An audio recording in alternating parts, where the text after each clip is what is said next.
إن الحمد لله نحمده ونستعينه ونستغفره ونتوب إليه ونؤمن به ونتوكل عليه ونعوذ بالله من شرور أنفسنا ومن سيئات أعمالنا من يهده الله فلا مضل له ومن يضلل فلا هادي له وأشهد أن لا إله إلا الله وحده لا شريك له وأشهد أن نبينا محمدا عبده ورسوله يا أيها الذين آمنوا اتقوا الله حق تقاته ولا تموتن إلا وأنتم مسلمون يا أيها الناس اتقوا ربكم الذي خلقكم من نفس واحدة وخلق منها زوجها وبث منهما رجالا كثيرا ونساء واتقوا الله الذي تساءلون به والأرحام إن الله كان عليكم رقيبا يا أيها الذين آمنوا اتقوا الله وقولوا قولا سديدا يصلح لكم أعمالكم ويغفر لكم ذنوبكم ومن يطع الله ورسوله فقد فاز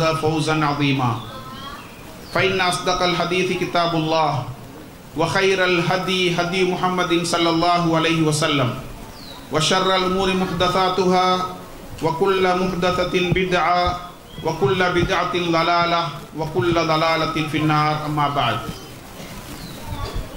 அன்புள்ள இஸ்லாமிய சகோதர சகோதரிகளே, மத்ரஸத்துல் ஹிக்மா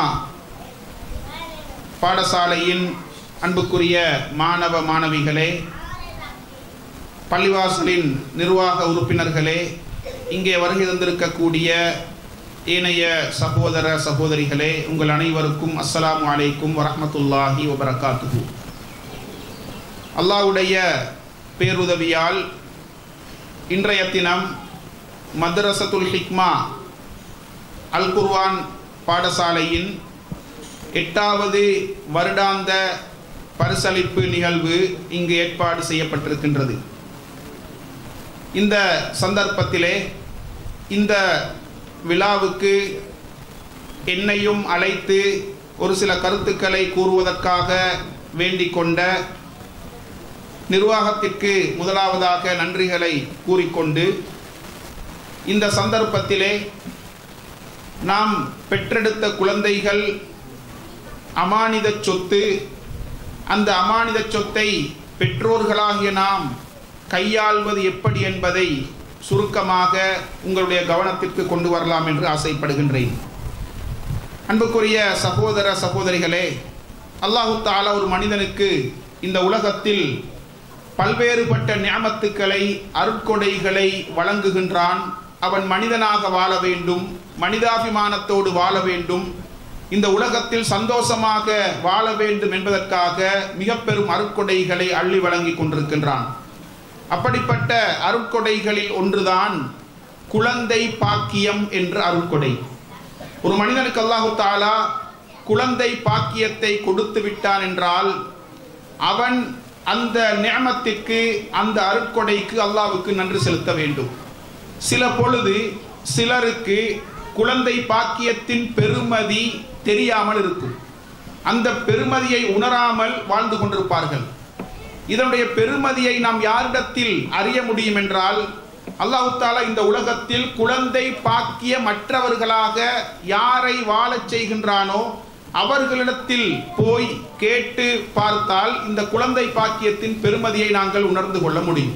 அன்புக்குரிய சகோதர சகோதரிகளே, கடந்த 2 வாரங்களுக்கு முன்னால் எங்களோடு மிக நெருக்கமாக பழகக்கூடிய ஒரு சகோதரர் திருமணமாகி 15 வருடங்களாகியும் குழந்தை பாக்கியம் இல்லை என்பதற்காக வேண்டி வைத்தியரை நாடி சென்று சிகிச்சை செய்து சுமார் 30 லட்சத்திற்கும் மேற்பட்ட தொகையை செலவு செய்து குழந்தை தரித்து சரியாக 6 மாதத்தில் அது கலைந்து சென்றது. இன்றும் அவர் கவலையோடு கண்ணீரோடு தான் வாழ்ந்து கொண்டிருக்கின்றார். 30 லட்சத்துக்கு மேற்பட்ட ஒரு தொகையை அவர் செலவு செய்தும் அவருக்கு குழந்தை பாக்கியம் கைகூடவில்லை. இப்படித்தான் இன்று, அதாவது குழந்தை பாக்கியமற்றவர்கள் அந்த பாக்கியத்திற்காக ஏங்கிக் கொண்டிருக்கின்றார்கள். அந்த பாக்கியத்தை யாருக்கு அல்லாஹ் கொடுத்தானோ அவர்கள் அதற்காக, அந்த நிஅமத்திற்காக அல்லாஹ்விற்கு தங்களுடைய செயலால் நன்றி செலுத்த வேண்டும். குழந்தைகள் என்போர் இந்த உலகத்தில் பிறக்கின்ற பொழுது அவர்கள் இயற்கை மார்க்கத்தை ஏற்றுக்கொண்டவர்களாகத்தான் பிறக்கின்றார்கள் என்று அல்லாஹ்வுடைய தூதர் ஸல்லல்லாஹு அலைஹி வஸல்லம் அவர்கள் எங்களுக்கு சொல்லி காட்டினார்கள். குல்லு மௌலூதின் யூலது அலல் ஃபித்ரா ஃபஅபவாஹு யுஹவ்விதானிஹி அவ் யுனஸ்ஸிரானிஹி அவ் யுமஜ்ஜிசானிஹி. இந்த உலகத்தில் பிறக்கக்கூடிய ஒவ்வொரு குழந்தையும் இயற்கையில் தான் பிறக்கின்றது. அந்த குழந்தையின் பெற்றோர்தான் அந்த குழந்தையை ஒரு யூதனாக அல்லது ஒரு நசரானியாக அல்லது ஒரு நெருப்பு வணங்கியாக மாற்றுகின்றார்கள் என்று அல்லாஹ்வுடைய தூதர் ஸல்லல்லாஹு அலைஹி வஸல்லம் சொன்னார்கள். என்றால் ஒரு குழந்தையை இஸ்லாத்தோடு ஈமானோடு மார்க்கத்தோடு உருவாக்கக்கூடிய பொறுப்பை இஸ்லாம் பெற்றோருடைய கையில் தான் கொடுத்திருக்கின்றது. எனவே அந்த பிள்ளைகளை சிறு பிராயத்திலிருந்து அவர்களுக்கு இஸ்லாமிய அகீதாவை சொல்லிக் கொடுக்க வேண்டும். முதலாவதாக அல்லாஹ்வை பற்றிய அறிவு அந்த பிள்ளைக்கு ஊட்டப்பட வேண்டும். இன்றும் கூட அல்லாஹ் எங்கே இருக்கின்றான் என்று கேட்டால் அல்லாஹ் எல்லா இடத்திலும் இருக்கின்றான் என்ற கோட்பாடு, அந்த சிந்தனை, அந்த மனோநிலை இருக்கக்கூடிய பெற்றோர்கள் எமது சமூகத்திலே வாழ்ந்து கொண்டுதான் இருக்கின்றார்கள். அது ஒரு பிழையான கன்செப்ட், ஒரு பிழையான கோட்பாடு.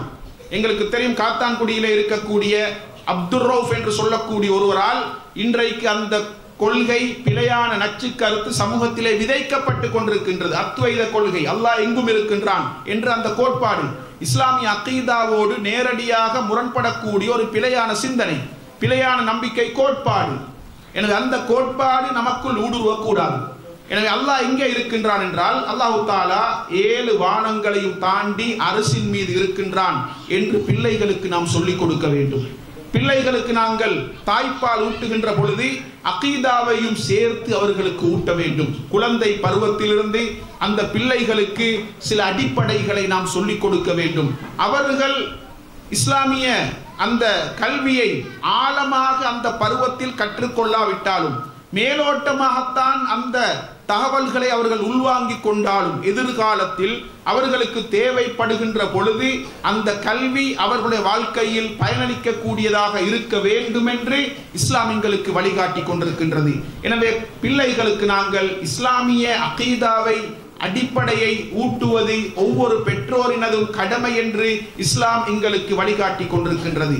பிள்ளைகளுக்கு நாங்கள் மார்க்கத்தை கொடுக்கவில்லை என்றால், பிள்ளைகளுக்கு நாம் அகீதாவை கொடுக்கவில்லை என்றால், பிள்ளைகளுக்கு நாங்கள் இஸ்லாமிய பண்பாடுகளை ஊட்டி வளர்க்கவில்லை என்றால் அந்த பிள்ளைகள் எங்களுக்கு சோதனையாகத்தான் இருப்பார்கள். அதனால் தான் அல்லாஹ் தஆலா சொல்லி காட்டுகின்றான், இன்னமா அம்வாலுக்கும் வ அவுலாதுக்கும் ஃபித்னா.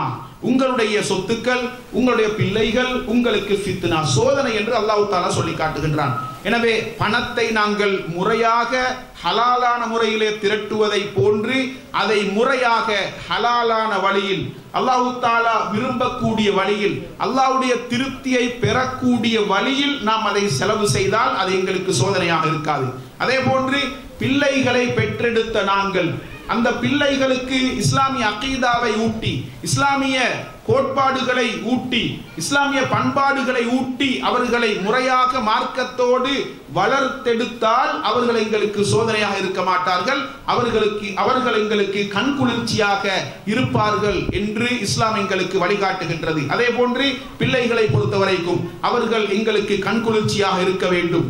நாளை எங்களுடைய மரணத்திற்கு பின்னால் கூட எங்களுக்கு துஆ செய்யக்கூடிய, எங்களுக்காக பிரார்த்தனை செய்யக்கூடிய பிள்ளைகளாக நாம் அவர்களை உருவாக்கினால் எங்களுடைய மரணத்திற்கு பின்னாலும் அந்த பிள்ளைகளுடைய பிரார்த்தனை எங்களுக்கு வந்து சேர்ந்து கொண்டே இருக்கும் என்று அல்லாஹ்வுடைய தூதர் எங்களுக்கு வழிகாட்டினார்கள். எனவே அன்புக்குரிய பெற்றோர்களே, சகோதர சகோதரிகளே, இந்த விடயத்திலே நானும் நீங்களும் மிக கூடிய கவனத்தை செலுத்த வேண்டும். இன்றைக்கு நாம் வாழ்ந்து கொண்டிருக்கக்கூடிய இந்த காலம், நாம் வாழக்கூடிய இந்த சூழல் படு பயங்கரமான ஒழுக்க சீர்கேடுகளும் நடத்தை பிறழ்வுகளும் விஸ்வரூபம் எடுத்திருக்கக்கூடிய ஒரு சூழலில் இன்றைக்கு நாம் வாழ்ந்து கொண்டிருக்கின்றோம். இளம் பிள்ளைகள், சிறு பிள்ளைகள் கூட தடம் புரண்டு செல்லக்கூடிய அளவுக்கு ஒரு பயங்கரமான சூழலில் நாம் இன்றைக்கு வாழ்ந்து கொண்டிருக்கின்றோம். எனவே நாங்கள் எப்படி பிள்ளைகளுக்கு பாடசாலை கல்வியை கொடுக்க வேண்டும் என்று கவனம் செலுத்துகின்றோமோ, அதற்கான முயற்சிகளை நாங்கள் உச்சகட்டமாக மேற்கொள்கின்றோமோ, அதற்காக பணத்தை அள்ளி செலவு செய்கின்றோமோ, அதைவிட முக்கியம் மார்க்க கல்வியை பிள்ளைகளுக்கு நாம் கொடுக்க வேண்டும்.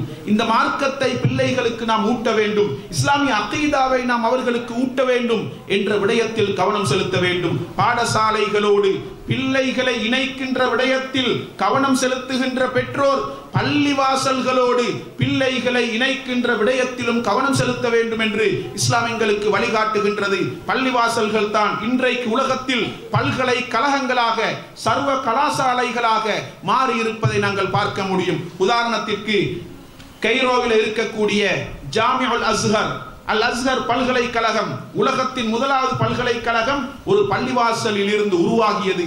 அதே போன்று ஸ்பெயினில் இருக்கக்கூடிய அதாவது சர்வ கலாசாலை, அதே போன்று இன்னும் உள்ள சிரியாவில் இருக்கக்கூடிய அந்த கலாசாலை, இவை அனைத்தும் பள்ளிவாசல்களாக இருந்து அதற்கு பிறகு பல்கலைக்கழகங்களாக மாறி உலகத்தில் இருந்து வரக்கூடிய மாணவர்களுக்கு மார்க்க கல்வியை ஊட்டக்கூடிய கலாசாலைகளாக இன்றைக்கு உலகத்திலே அவை காணப்படுகின்றன. எனவே பள்ளிவாசல்களோடு எப்பொழுதும் பிள்ளைகளை நாங்கள் இணைக்க வேண்டும். குறிப்பாக ஐங்கால தொழுகையை அந்த பிள்ளைகளுக்கு நாங்கள் உரிய நேரத்தில் பள்ளிவாசலுக்கு சென்று ஜமாத்தோடு தொழக்கூடிய பக்குவத்தை ஏற்படுத்த வேண்டும். அது பெற்றோர்களாகிய எமது கடமை என்பதை நாம் மறந்துவிடக் கூடாது. இந்த பிள்ளைகளை நாங்கள் எப்படி வழிநடாத்தினோம், எப்படியான முறையிலே அவர்களுக்கான அந்த வாழ்வாதார தேவைகளை, மார்க்க ரீதியான கல்வி தேவைகளை அவர்களுக்கு நாம் வழங்கினோம் என்று நிச்சயமாக மறுமையிலே விசாரிக்கப்படுவோம். அதனால் தான் நபி அவர்கள் சொன்னார்கள், அதாவது குல்லுக்கும் ராயின் வகுல்லுக்கும் மஸ்ஊலுன் அன் ரஅய்யதிஹி, நீங்கள் எல்லோரும் பொறுப்பாளர்கள், உங்களுடைய பொறுப்பை பற்றி நிச்சயமாக மறுமையில் விசாரிக்கப்படுவீர்கள். பிள்ளைகளுக்கு நீங்கள் உணவை ஊட்டுவதை போன்று, பிள்ளைகளுக்கு தேவையான ஆடைகளை வாங்கி கொடுப்பதை போன்று, பிள்ளைகளுக்கு தேவையான எதிர்காலத்தை வடிவமைத்து கொடுப்பதை போன்று அந்த பிள்ளைகளுக்குரிய மார்க்க கல்வியை கொடுப்பது, மார்க்கத்தின் அடிப்படைகளை நடைமுறைப்படுத்துகின்ற விடயத்தில் அந்த பிள்ளைகளை நாங்கள் எப்படி வழிநடாத்துகின்றோம், எப்படி உருவாக்குகின்றோம் என்ற விடயங்கள் நிச்சயமாக நாளை மறுமையில் அல்லாஹ்வினால் விசாரிக்கப்பட இருக்கின்றது என்பதை நாங்கள் மிக கவனமாக புரிந்து இந்த பிள்ளைகளை சிறு பிராயத்திலிருந்து, குழந்தை பருவத்திலிருந்து அவர்கள் பெரிதாகி அவர்களுடைய எதிர்காலம், திருமண வாழ்க்கை, திருமணத்திற்கு பின்னால் உள்ள வாழ்க்கை சிறப்பாக அமைகின்ற விடயத்தில் ஒவ்வொரு பெற்றோருடைய பங்களிப்பும் மிக முக்கியமானதாக இருக்க வேண்டும் என்பதை நாங்கள் மறந்துவிடக் கூடாது.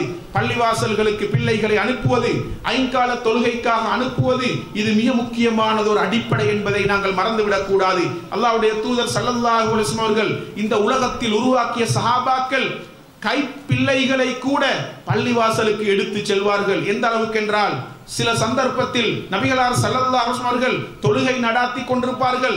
அந்த நேரத்தில் பிள்ளைகளுடைய அழுகை சத்தம் கேட்கின்ற பொழுது மிக வேகமாக தொழுகையை நடாத்தி முடிப்பார்கள். அந்த அளவுக்கு பிள்ளைகள் பள்ளிவாசலுக்கு வர வேண்டும். ஒரு பள்ளிவாசலிலே பிள்ளைகளுடைய சத்தம் கேட்கவில்லை என்றால் எதிர்காலத்திலே இந்த மார்க்கத்திற்கு சொந்தக்காரர்கள் கிடையாது என்றெல்லாம் இஸ்லாமிய அறிஞர்கள் பேசுகின்றார்கள். எனவே கட்டாயம் பள்ளிவாசலில் சிறு பிள்ளைகளின் அழுகை சத்தங்கள் கேட்க வேண்டும், சிறு பிள்ளைகளுடைய பேச்சுக்கள் கேட்க வேண்டும். அப்படி இருந்தால்தான் அந்த பள்ளிவாசலுக்கு எதிர்காலம் உண்டு. அதே போன்று மார்க்க ரீதியாக அந்த சமூகத்தை வழிநடாத்துகின்ற, அந்த பள்ளிவாசலை நிர்வகிக்கக்கூடிய ஒரு சமூகத்தை நாங்கள் உருவாக்க முடியும் என்பதை நாங்கள் புரிந்து கொள்ள வேண்டும். எனவே அன்புக்குரிய இஸ்லாமிய சகோதர சகோதரிகளே, அல்லாஹ்வுடைய தூதர் ஸல்லல்லாஹு அலைஹி வஸல்லம் சொன்னார்கள், உங்களுடைய பிள்ளைகளை 7 வயதை அடைந்தால் அவர்களுக்கு தொழுமாறு நீங்கள் சொல்லுங்கள்.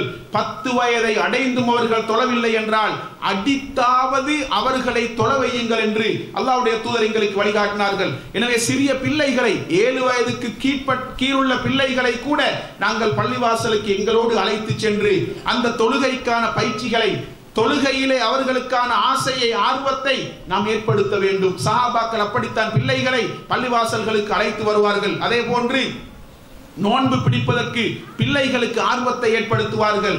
அந்த பிள்ளைகள் உணவு கேட்டு அழுகின்ற பொழுது பஞ்சாலான சில விளையாட்டு பொருட்களை அவர்களுக்கு எடுத்துக் கொடுப்பார்கள். இஃப்தாருடைய நேரம் வரைக்கும் அந்த பொருட்களை வைத்து பிள்ளைகள் விளையாடி கொண்டிருப்பார்கள் என்று சஹாபாக்கள் சொல்கின்றார்கள். எனவே அன்புக்குரிய இஸ்லாமிய சகோதர சகோதரிகளே, நாங்கள் எங்களுடைய பிள்ளைகளுடைய நிகழ்ச்சிகளை கண்டு ரசித்தோம். அழகான பாடல்கள், அழகான பேச்சுக்கள், அழகான கசீதாக்கள், அழகான உரையாடல்கள், இன்னும் பல நிகழ்ச்சிகளை நாங்கள் கண்டு கழித்தோம், சந்தோஷம் அடைந்தோம். ஆனால் அந்த பிள்ளைகளுக்கு நாங்கள் மார்க்கத்தை கொடுக்கின்ற விடயத்தில், இஸ்லாமிய பண்பாடுகளை கொடுக்கின்ற விடயத்தில் எந்த அளவுக்கு கவனம் செலுத்துகின்றோம் என்பதை ஒவ்வொரு பெற்றோரும் நிச்சயமாக சிந்திக்க வேண்டும். இன்றைக்கு நாங்கள் உலகத்திலே பார்க்கின்றோம், மார்க்க கல்வியிலே கவனம் செலுத்தாமல் வெறுமனே உலக கல்வி ஒரு தொழிலை இலக்காக கொண்டு பிள்ளைகளை வழிநடாத்திய பெற்றோர்கள் ஒரு கட்டத்திலே கவலைப்படுவார்கள், கண்ணீர் வடிப்பார்கள். என்னுடைய பிள்ளைக்கு நான் மார்க்கத்தை கொடுக்க தவறிவிட்டேன், அதனால் இன்றைக்கு என்னுடைய பிள்ளை என்னை பார்ப்பதில்லை, என்னை உதாசீனம் செய்கின்றார்கள், என்னை புறக்கணிக்கின்றார்கள், எனக்கு தேவையான ஏற்பாடுகளை என்னுடைய மருத்துவ வசதிகளை கூட செய்து தருவதில்லை என்று கவலைப்படுகின்ற, கண்ணீர் வடிக்கின்ற பெற்றோர்கள் இன்றைக்கு சமூகத்தில் இருக்கத்தான் செய்கின்றார்கள். காரணம், உலகத்தை பார்த்து, உலகத்தின் நாகரிகத்தை பார்த்து, மார்க்கம் கொடுக்கப்படாவிட்டாலும் அவர்களுக்கு எதிர்காலத்திலே தொழில் அமைய வேண்டும், கை நிறைய பணத்தை சம்பாதிக்க வேண்டும் என்பதற்காக அதை மாத்திரம், உலகத்தை மாத்திரம், உலகத்தின் தொழில் வாய்ப்புகளை மாத்திரம் இலக்காக கொண்டு பிள்ளைகளை வழிநடாத்திய பெற்றோர்கள் கவலைப்படக்கூடிய சூழலை இன்றைக்கு நாங்கள் உலகத்திலே பார்க்க முடியும். எனவே அன்புக்குரிய இஸ்லாமிய சகோதர சகோதரிகளே, பிள்ளைகளுக்கு நாங்கள் ஆங்கில கல்வியை கொடுக்காவிட்டாலும், பிள்ளைகளுக்கு நாங்கள் ஐடி கல்வியை கொடுக்காவிட்டாலும், பிள்ளைகளுக்கு நாங்கள் ஏனைய உலகத்தில் இருக்கக்கூடிய துறைகளில் அவர்களை வழிநடத்தாவிட்டாலும், மார்க்க கல்வியை நாம் கொடுக்கவில்லை என்றால் நிச்சயமாக அல்லாஹ் தஆலா அதற்காக எங்களிடத்திலே கேள்வி கேட்பான். அல்லாஹ்வுடைய விசாரணை மன்றத்தை நாங்கள் எதிர்கொள்ள முடியாமல் போகும் என்பதை நாங்கள் கவனமாக புரிந்து கொள்ள வேண்டும். எனவே பிள்ளைகளுக்கு மார்க்க கல்வியை கொடுப்பது மிக முக்கியமான ஒரு அடிப்படை. அதே போன்று 4 வயதை அடைந்து விட்டால் அந்த பிள்ளைகளுடைய அதாவது மனோநிலை அப்படியே மாற்றமடையும், சிந்தனை விரிவடையும். எனவே 4 வயதை அடைந்து விட்டால் அந்த பிள்ளைகளுக்கு தேவையான அறிவை நாங்கள் கொடுக்க வேண்டும். 4 வயதை அடைந்த பிள்ளைகள் கேள்வி கேட்க ஆரம்பிப்பார்கள். அதாவது அந்த நேரத்திலே அவர்களுடைய சிந்தனை விருத்தி அடைகின்றது என்பதை நாங்கள் புரிந்து கேள்விக்கு அறிவுபூர்வமான பதில்களை அழகாக சொல்லிக் கொடுக்க வேண்டும். இன்றைக்கு சில பெற்றோர்கள் நாங்கள் பார்க்கலாம், பிள்ளைகள் கேள்வி கேட்கின்ற பொழுது உன்னுடைய கேள்வியை கொஞ்சம் கட்டுப்படுத்திக் கொள், ஒரே கேள்வி கேட்காத என்று பிள்ளைகளுடைய அந்த சிந்தனை மட்டத்தை அப்படியே ஒடுக்கி விடுகின்றார்கள். இது பிழை. பிள்ளைகள் கேள்வி கேட்க ஆரம்பிக்கின்ற பொழுது அவர்களுக்கு தகவல்கள் தேவை. அவர்களுடைய உள்ளம், அதாவது நாங்கள் விவசாயம் செய்வதற்கு தயார்படுத்தப்பட்ட உள்ளத்தை போன்று, பூமியை போன்றுதான் இருக்கும். எதை கொடுத்தாலும் அதை உள்வாங்கிக் கொள்ளும்.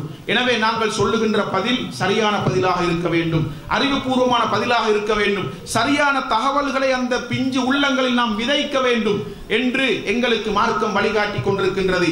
அதே போன்று அன்புக்குரிய பெற்றோர்களே, சகோதர சகோதரிகளே, அந்த பிள்ளைகளுக்கு நாங்கள் அல்லாஹ்வை அறிமுகப்படுத்த வேண்டும். எங்களுடைய ரப்பு அவன் எங்களை பார்த்து கொண்டிருக்கின்றான், எங்களுடைய செயல்களை அவதானித்துக் கொண்டிருக்கின்றான். நாங்கள் எங்கு சென்றாலும், நாங்கள் எதை செய்தாலும், நாங்கள் எதை பார்த்தாலும் அல்லாஹ்வுடைய அவதானத்திலிருந்து ஒரு நொடி பொழுதும் நாங்கள் விலக முடியாது. யாருமே இல்லாத இடத்தில் கூட அல்லாஹ் என்னை பார்த்து கொண்டிருக்கின்றான் என்ற அந்த உணர்வை அந்த பிஞ்சு உள்ளத்தில் நாம் விதைக்க வேண்டும். அதே போன்று அந்த பிள்ளைகளுக்கு அர்கானுல் இஸ்லாம், இஸ்லாத்தின் கடமைகள் என்ன அதை சொல்லிக் கொடுக்க வேண்டும். அர்கானுல் ஈமான், ஈமானின் கடமைகள் என்ன அதை நாம் சொல்லிக் கொடுக்க வேண்டும். அதே போன்று அந்த பிள்ளைகள் கேட்கக்கூடிய கேள்விகளுக்கான பதில்களை நாங்கள் சொல்லிக் கொடுக்க வேண்டும். அதே போன்று அந்த பிள்ளைகளையும் நாங்கள் நரகத்திலிருந்து பாதுகாக்கக்கூடிய அளவில் அவர்களை வழிநடாத்த வேண்டும். அல்லாஹ் தஆலா சொல்லி காட்டுகின்றான், உங்களையும் உங்களுடைய குடும்பத்தையும் நரகத்தை விட்டு நீங்கள் காத்துக் கொள்ளுங்கள் என்று அல் குர்ஆன் எங்களுக்கு வழிகாட்டுகின்றது. எனவே நரகத்திலிருந்து பாதுகாக்கக்கூடிய முறையில் அந்த பிள்ளைகளுக்கான அறிவுரைகளை, இஸ்லாமிய வழிகாட்டல்களை, இஸ்லாமிய தர்பியாவை, இஸ்லாமிய பண்பாடுகளை அந்த பிள்ளைகளுக்கு நாம் ஊட்டி வளர்க்க வேண்டும் என்று இஸ்லாம் எனக்கும் உங்களுக்கும் வழிகாட்டி கொண்டிருக்கின்றது. அதே போன்று அன்புக்குரிய இஸ்லாமிய சகோதர சகோதரிகளே, அந்த பிள்ளைகளுக்கு சாலிஹான நண்பர்களை உருவாக்கி கொடுப்பது மிக முக்கியமான ஒரு கடமை என்பதை மறந்துவிடக் கூடாது. எந்தெந்த நண்பர்களோடு அவர்கள் உறவாடுகின்றார்கள், யாரோடு உறவை வைத்திருக்கின்றார்கள், அவர்கள் யார், அவர்களுடைய பின்னணி என்ன, அவர்களுடைய பண்பாடுகள் எப்படி என்பதை நாங்கள் பார்க்க வேண்டும். அல்லாஹ்வுடைய தூதர் சொன்னார்கள், அல் மர்உ அலா தீனி ஹலீலிஹி ஃபல்யன்துர் அஹதுக்கும் இலா மன் யுஹாலில். ஒரு மனிதன் தன்னுடைய நண்பனின் மார்க்கத்தில் இருக்கின்றான், எனவே உங்களில் ஒருவர் தான் யாரோடு நட்பு கொள்கின்றேன் என்பதை பார்க்கட்டும் என்று அல்லாஹ்வுடைய தூதர் ஸல்லல்லாஹு அலைஹி வஸல்லம் அவர்கள் எங்களுக்கு வழிகாட்டினார்கள். எனவே அன்புக்குரிய இஸ்லாமிய சகோதர சகோதரிகளே, நாங்கள் இந்த விடயத்திலே அல்லாஹ்வை பயந்து எங்களுக்கு கிடைத்திருக்கக்கூடிய அமானித சொத்து, எங்களுக்கு கிடைத்திருக்கக்கூடிய மிகப்பெரியதோர் நிஅமத், இந்த நிஅமத்தை நாங்கள் அல்லாஹ்வுக்கு நன்றி செலுத்தக்கூடிய விதத்தில் வழிநடாத்த வேண்டும். இந்த நியமத்திற்காக நாங்கள் அல்லாஹ்வுக்கு நன்றி செலுத்துவது எமது செயலால் அந்த நன்றி அமைய வேண்டும். அவர்களை பண்பாடுள்ள பிள்ளைகளாக, எதிர்காலத்திலே சிறந்த முன்மாதிரி மிக்க பிள்ளைகளாக, ஊர் போற்றக்கூடிய, ஊரார் துஆ கேட்கக்கூடிய பிள்ளைகளாக, ஏனைய பிள்ளைகளுக்கு முன்மாதிரியான பிள்ளைகளாக அவர்களை உருவாக்குவது ஒவ்வொரு பெற்றோரினதும் கடமை என்பதை நாங்கள் மறந்து விடாமல் முடிந்த அளவுக்கு அந்த பிள்ளைகளுக்கு குழந்தை பருவத்திலிருந்தே மார்க்கத்தையும் அல் குர்ஆனிய கல்வியையும் இஸ்லாமிய பண்பாடுகளையும் இஸ்லாத்தின் அடிப்படை கோட்பாடுகளையும் கொடுத்து சிறந்த பிள்ளைகளாக உருவாக்கி அதனூடாக நாளை மறுமையிலே அந்த பிள்ளைகள் எங்களுக்கு கண்குளிர்ச்சி மாறுவதற்கும், அந்த பிள்ளைகள் எங்களுடைய மரணத்திற்கு பின்னாலும் எங்களுக்காக துஆ செய்யக்கூடிய, பிரார்த்தனை செய்யக்கூடிய பிள்ளைகளாக உருவாகுவதற்கும் வல்லவர் ரஹ்மான் நம் அனைவருக்கும் தௌஃபீக் செய்வானாக. ஹாதா மா இன்தி வல் இல்மு இன்தல்லாஹ் வ ஆகிரு தஅவானா அனில் ஹம்துலில்லாஹி ரப்பில் ஆலமீன்.